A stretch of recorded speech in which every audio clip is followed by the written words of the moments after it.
ఒక తల్లి తన పిల్లలకు మంచి ఆలోచన విధానాన్ని ఇవ్వగలిగితే సమాజానికి ఆమె ఎంతో ఉపకారం చేసినట్లుగా భావించాలి అంటారు పవర్ స్టార్ పవన్ కళ్యాణ్. ఆయన తన తల్లి వద్ద నుంచి వాస్తవిక దృక్పథంతో ఆలోచించటం, మేలు చేసిన వారికి కృతజ్ఞతాభావం కలిగి ఉండటం ప్రధానంగా నేర్చుకున్నారు. నిజానికి ఆమె పెద్దగా చదువుకోలేదు.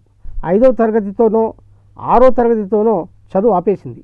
అయినా పుస్తకాలు చదవడంలో విశేషమైన ఆసక్తి. అది కూడా పవన్ కళ్యాణ్కి బాగా అలవడింది. రోజు దీపాలు వెలిగించే ముందు దండం పెట్టుకోవడం ఆమె అలవాటు. ఎవరికమ్మా ఆ దండాలు అని పవన్ కళ్యాణ్ ఒకరోజు తల్లిని అడిగాడు కుతూహలంగా. మామూలుగా ఏ లక్ష్మీదేవి పేరో లేక మరో దేవత పేరో చెబుతుందని అనుకున్నాడు. కానీ ఆమె థామస్ ఆల్వా ఎడిసన్ రా, ఆయన ఎలక్ట్రిక్ బల్బును కనిపెట్టడం వల్లే కదా ఇవాళ మనం ఎంతో వెలుగును చూడగలుగుతున్నాం అనేసరికి అమ్మలో ఉన్న ఆ కృతజ్ఞతాభావానికి ఎంతగానో ముగ్ధుడయ్యాడు పవన్ కళ్యాణ్. మనకి డైరెక్ట్గా మేలు చేయకపోయినా సమాజానికి మంచి చేసే వారి పట్ల కూడా మనం కృతజ్ఞతలమై ఉండాలని అప్పుడే పవన్కి స్మరించింది. చిన్నప్పుడు అమ్మ చదివిన పురాణాల్లో తనను బాగా ఆకట్టుకున్న క్యారెక్టర్ పరశురాముడు అంటారు పవన్ కళ్యాణ్.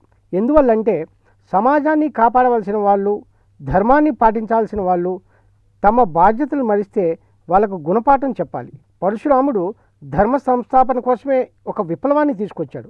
అలా ప్రతి మనిషిలోనూ ఒక పరశురాముడు ఉండాలి అంటారు పవన్ కళ్యాణ్. మరి ఈ పరశురాముడు ఎంతమంది పరశురాముల్ని సృష్టిస్తాడో చూడాలి.